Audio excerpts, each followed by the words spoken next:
ನಮಸ್ಕಾರ ಸ್ನೇಹಿತರೆ, toxic director Geetu Mohan Das ಬಗ್ಗೆ ನಿಮಗೆ ಎಷ್ಟು ಗೊತ್ತು? ಇವರು ಹೀರೋಯಿನ್ ಆಗಿ ಎಷ್ಟು ಸಿನಿಮಾ ಮಾಡಿದ್ದಾರೆ, ನಿರ್ದೇಶನ ಮಾಡಿರುವ ಸಿನಿಮಾಗಳು ಎಷ್ಟು? ಯಶ್ ಗೀತು ಮೋಹನ್ ದಾಸ್ರನ್ನೇ ಆಯ್ಕೆ ಮಾಡಿದ್ದು ಯಾಕೆ? ಗೀತು ಮೋಹನ್ ದಾಸ್ ಗಂಡ ಯಾರು? ಎಲ್ಲವನ್ನ ಈ ವಿಡಿಯೋದಲ್ಲಿ ಡೀಟೇಲ್ ಆಗಿ ಹೇಳ್ತೀವಿ. ಅದಕ್ಕೂ ಮುನ್ನ ನೀವಿನ್ನೂ ನಮ್ಮ ಚಾನಲ್ಗೆ ಸಬ್ಸ್ಕ್ರೈಬ್ ಆಗಿಲ್ಲ ಅಂದ್ರೆ ಈಗಲೇ ಆಗಿ ನಮಗೆ ಸಪೋರ್ಟ್ ಮಾಡಿ. ನಿಮ್ಮ ಬೆಂಬಲ ನಮಗೆ ತುಂಬಾ ಮುಖ್ಯ. 1981 ಜೂನ್ 8ರಂದು ಜನನ. ಗೀತು ಮೋಹನ್ ದಾಸ್ 1981 ಜೂನ್ 8ರಂದು ಕೇರಳದ ಕೊಚ್ಚಿಯಲ್ಲಿ ಜನಿಸಿದ್ರು. ಇವರ ತಂದೆ ಮೋಹನ್ ದಾಸ್, ತಾಯಿ ಲತಾ. ಇವರ ನಿಜವಾದ ಹೆಸರು ಗಾಯತ್ರಿ ದಾಸ್ ಅಂತ. ಆದ್ರೆ ಸಿನಿಮಾ ಕ್ಷೇತ್ರಕ್ಕೆ ಎಂಟ್ರಿ ಕೊಟ್ಟ ಮೇಲೆ ಅದು ಗೀತು ಅಂತ ಬದಲಾಯಿತು. ಗೀತು ಮೋಹನ್ ದಾಸ್ 5ನೇ ವಯಸ್ಸಿಗೆ ಸಿನಿ ರಂಗಕ್ಕೆ ಎಂಟ್ರಿ ಕೊಟ್ರು. ಒನ್ನು ಮುತಲ್ ಪೂಜ್ಯಂ ವರೆ ಅನ್ನೋ ಸಿನಿಮಾದಲ್ಲಿ ಲೀಡ್ ರೋಲ್ ಮಾಡಿದ್ರು. 5 ವರ್ಷದ ಹುಡುಗಿ ಕಳೆದು ಹೋದ ತನ್ನ ತಂದೆಯನ್ನ ಹುಡುಕೋದು ಸಿನಿಮಾದ ಕಥೆಯಾಗಿತ್ತು. ಈ ಪಾತ್ರವನ್ನ ಅದ್ಭುತವಾಗಿ ಮಾಡಿ ಇಡೀ ಮಲಯಾಳಂ ಚಿತ್ರರಂಗ ತಿರುಗಿ ನೋಡುವಂತೆ ಮಾಡಿದ್ರು. 5-6 ಚಿತ್ರಗಳಲ್ಲಿ ನಟಿಸಿ ಬಾಲ ನಟಿಯಾಗಿ ಸಕ್ಸಸ್ ಕಂಡ್ರು. ನಮ್ಮಲ್ಲಿ ಬೇಬಿ ಶಾಮಿಲಿ ಇಲ್ವಾ, ಆ ರೀತಿ ಮಲಯಾಳಂನಲ್ಲಿ ಹೆಸರು ಮಾಡಿದ್ರು ಗೀತು ಮೋಹನ್ ದಾಸ್. ಆಕ್ಟಿಂಗ್ ಕಲಿತು ಹೀರೋಯಿನ್ ಆದರು. 5ನೇ ವಯಸ್ಸಿಗೆ ಸಿನಿಮಾದಲ್ಲಿ ಮಿಂಚಿದ ಇವರು 7 ವರ್ಷದ ಬಳಿಕ ಬಾಲ ನಟಿಯಾಗಿ ನಟಿಸಲಿಲ್ಲ. ಯಾಕಂದ್ರೆ ಇವರ ಕುಟುಂಬ ಕೆನಡಾಗೆ ಶಿಫ್ಟ್ ಆಯಿತು. ಅಲ್ಲಿನ ಟೊರೊಂಟೊ ಯೂನಿವರ್ಸಿಟಿಯಲ್ಲಿ ಗೀತಾ ಮೋಹನ್ ದಾಸ್ ನಟನೆಯ ಕೋರ್ಸ್ ಕಂಪ್ಲೀಟ್ ಮಾಡಿದ್ರು. ನಂತರ 2000ನೇ ಇಸವಿಯಲ್ಲಿ ತೆರೆಕಂಡ ಮೋಹನ್ ಲಾಲ್ ನಟನೆಯ ಲೈಫ್ ಈಸ್ ಬ್ಯೂಟಿಫುಲ್ ಅನ್ನೋ ಸಿನಿಮಾದಲ್ಲಿ ನಟಿಸಿದ್ರು. ಇದಾದ್ಮೇಲೆ ಗೀತು ಮೋಹನ್ ದಾಸ್ ಸಾಲು ಸಿನಿಮಾಗಳಲ್ಲಿ ಲೀಡ್ ರೋಲ್ ನಲ್ಲಿ ಮಿಂಚಿದ್ರು.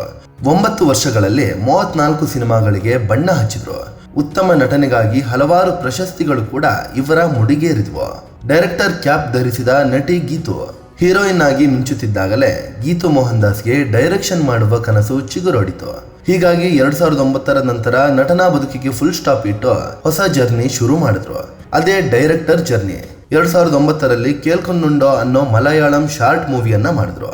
ಕಣ್ಣು ಕಾಣದ ಮಗುವೊಂದರ ಕರಳು ಕಿವುಚುವ ಕಥೆ ಇದರಲ್ಲಿತ್ತು. ಇದಾಗಿ 5 ವರ್ಷಗಳ ಬಳಿಕ ಲಯರ್ಸ್ ಡೈಸ್ ಅನ್ನೋ ಹಿಂದಿ ಸಿನಿಮಾವನ್ನ ಡೈರೆಕ್ಟ್ ಮಾಡಿದ್ರು. ನವಾಜುದ್ದೀನ್ ಸಿದ್ದಿಕಿ ಅಭಿನಯದ ಈ ಸಿನಿಮಾ ಸೂಪರ್ ಹಿಟ್ ಆಯ್ತು. ಮತ್ತೆ 5 ವರ್ಷ ಬಿಟ್ಟು ಮೂತನ್ ಅನ್ನೋ ಸಿನಿಮಾ ಮಾಡಿದ್ರು. ಆದ್ರೆ ಈ ಸಿನಿಮಾ ಅಷ್ಟು ಸಕ್ಸಸ್ ಕಾಣಲಿಲ್ಲ. ಆದ್ರೆ ಗೀತು ಮೋಹನ್ ದಾಸ್ ಡೈರೆಕ್ಟ್ ಮಾಡಿದ 3 ಸಿನಿಮಾಗಳು ಹಲವಾರು ಪ್ರಶಸ್ತಿಗಳನ್ನ ಬಾಚಿಕೊಂಡ್ವು. ಅಂತಾರಾಷ್ಟ್ರೀಯ ಮಟ್ಟದಲ್ಲೂ ಗುರುತಿಸಿಕೊಂಡ್ವು. ಇದೀಗ ಗೀತು ಮೋಹನ್ ದಾಸ್ ರಾಖಿ ಬಾಯ್ ಯಶ್ ಅವರ ಟಾಕ್ಸಿಕ್ ಸಿನಿಮಾ ಡೈರೆಕ್ಷನ್ ಮಾಡ್ತಿದ್ದಾರೆ. ಗೀತು ಮೋಹನ್ ದಾಸ್ ಕುಟುಂಬ ಹೇಗಿದೆ? ಗೀತು ಮೋಹನ್ ದಾಸ್ 2009ರಲ್ಲಿ ಸಿನಿಮಾಟೋಗ್ರಾಫರ್ ರಾಜೀವ್ ರವಿ ಅನ್ನೋರನ್ನ ಮದುವೆ ಆದ್ರು. ದಂಪತಿಗೆ ಓರ್ವ ಮಗಳಿದ್ದಾರೆ.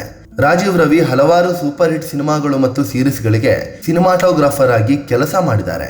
ಈಗ ಯಶ್ ನಟನೆಯ ಟಾಕ್ಸಿಕ್ ಸಿನಿಮಾಗೂ ಇವರೇ ಸಿನಿಮಾಟೋಗ್ರಾಫರ್ ಆಗಿದ್ದಾರೆ. ಟಾಕ್ಸಿಕ್ ಟೀಸರ್ ನಲ್ಲೇ ಇವರ ಕೆಲಸ ಹೇಗಿದೆ ಅನ್ನೋದನ್ನ ನೋಡಬಹುದು. ಯಶ್ ಗೀತು ಮೋಹನ್ ದಾಸ್ರನ್ನೇ ಆಯ್ಕೆ ಮಾಡಿದ್ದು ಯಾಕೆ?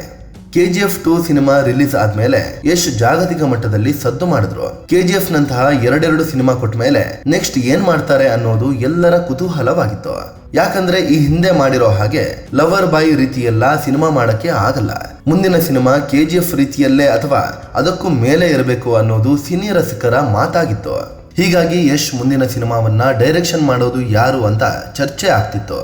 ಯಾಕಂದ್ರೆ ದೊಡ್ಡ ಡೈರೆಕ್ಟರ್ಗಳೇ ಯಶ್ ಸಿನಿಮಾ ಮಾಡಲು ಸಾಲುಗಟ್ಟಿ ನಿಂತಿದ್ರು. ಆಗ ಯಶ್ ಗೀತು ಮೋಹನ್ ದಾಸ್ ನಿರ್ದೇಶನದ ಟಾಕ್ಸಿಕ್ ಸಿನಿಮಾವನ್ನ ಘೋಷಿಸಿದ್ರು. ಅಂದ್ರೆ ಯಶ್ ಎಲ್ಲಾ ನಿರ್ದೇಶಕರನ್ನ ಬಿಟ್ಟು ಓರ್ವ ಲೇಡಿ ಡೈರೆಕ್ಟರ್ಗೆ ಅವಕಾಶ ಕೊಟ್ಟಿದ್ರು. ಈ ಬಗ್ಗೆ ಮಾತನಾಡಿದ್ದ ಅವರು, ಗೀತು ಮೋಹನ್ ದಾಸ್ರ ಯಾವುದೇ ಸಿನಿಮಾವನ್ನ ನಾನು ನೋಡಿಲ್ಲ. ಸಿನಿಮಾ ಬಗ್ಗೆ ಅವರಿಗೆ ಇರುವ ಪ್ಯಾಷನ್, ಅವರು ರೆಡಿ ಮಾಡಿಕೊಂಡ ಕತೆ ಮತ್ತು ಅವರ ದೂರದೃಷ್ಟಿ ಇಷ್ಟವಾಗಿ ಅವರ ಸಿನಿಮಾ ಮಾಡಲು ಒಪ್ಪಿಕೊಂಡೆ ಅಂತ ಹೇಳಿದ್ರು. ಯಶ್ ನಂಬಿಕೆ ಉಳಿಸಿಕೊಂಡ ಗೀತು. ಯಶ್ ಗೀತು ಮೋಹನ್ ದಾಸ್ ಸಿನಿಮಾ ಮಾಡೋದಾಗಿ ಘೋಷಿಸಿದಾಗ ಎಲ್ಲರೂ ಅನುಮಾನದಲ್ಲೇ ನೋಡಿದ್ರು. ಆದ್ರೆ ಗೀತು ಮೋಹನ್ ದಾಸ್ ಕೊಟ್ಟ ಮಾತನ್ನ ಉಳಿಸಿಕೊಂಡಿದ್ದಾರೆ. ಟಾಕ್ಸಿಕ್ ಸಿನಿಮಾದ ಒಂದು ಟೀಸರ್ಗೆ 3 ದಿನಗಳಲ್ಲಿ 8 ಕೋಟಿಗೂ ಅಧಿಕ ವ್ಯೂಸ್ ಬಂದಿದೆ. ಲೆಜೆಂಡ್ ಡೈರೆಕ್ಟರ್ಗಳೇ ಹಾಡಿ ಹೊಗಳ್ತಿದ್ದಾರೆ. ಈ ನಡುವೆ ಟೀಸರ್ ನಲ್ಲಿರುವ ಹಸಿ ಬಿಸಿ ದೃಶ್ಯಗಳಿಗೆ ಟೀಕೆಗಳು ಕೇಳಿ ಬರ್ತಿದ್ದು ಟ್ರೋಲ್ ಮಾಡಲಾಗ್ತಿದೆ. ಆದ್ರೆ ಗೀತು ಮೋಹನ್ ದಾಸ್ ಮಾತ್ರ ಈ ದೃಶ್ಯಗಳನ್ನ ಸಮರ್ಥನೆ ಮಾಡ್ಕೊಂಡಿದ್ದಾರೆ. ಸ್ನೇಹಿತರೆ, ಇದು ಟಾಕ್ಸಿಕ್ ಡೈರೆಕ್ಟರ್ ಗೀತು ಮೋಹನ್ ದಾಸ್ ಕುರಿತು ಮಾಹಿತಿ ಕೊಡುವ ಪ್ರಯತ್ನ. ಈ ಬಗ್ಗೆ ನಿಮ್ಗೆ ಏನನ್ಸುತ್ತೆ? ಟಾಕ್ಸಿಕ್ ಟೀಸರ್ ನಿಮ್ಗೆ ಇಷ್ಟ ಆಯ್ತಾ? ಕಾಮೆಂಟ್ ಮಾಡಿ ನಿಮ್ಮ ಅಭಿಪ್ರಾಯವನ್ನ ಹೇಳಿ. ಅದೇ ರೀತಿ ನೀವಿನ್ನೂ ನಮ್ಮ ಚಾನಲ್ಗೆ ಸಬ್ಸ್ಕ್ರೈಬ್ ಆಗಿಲ್ಲ ಅಂದ್ರೆ ಈಗಲೇ ಆಗಿ ನಮಗೆ ಸಪೋರ್ಟ್ ಮಾಡಿ. ನಿಮ್ಮ ಬೆಂಬಲ ನಮಗೆ ತುಂಬಾ ಮುಖ್ಯ. ಧನ್ಯವಾದ.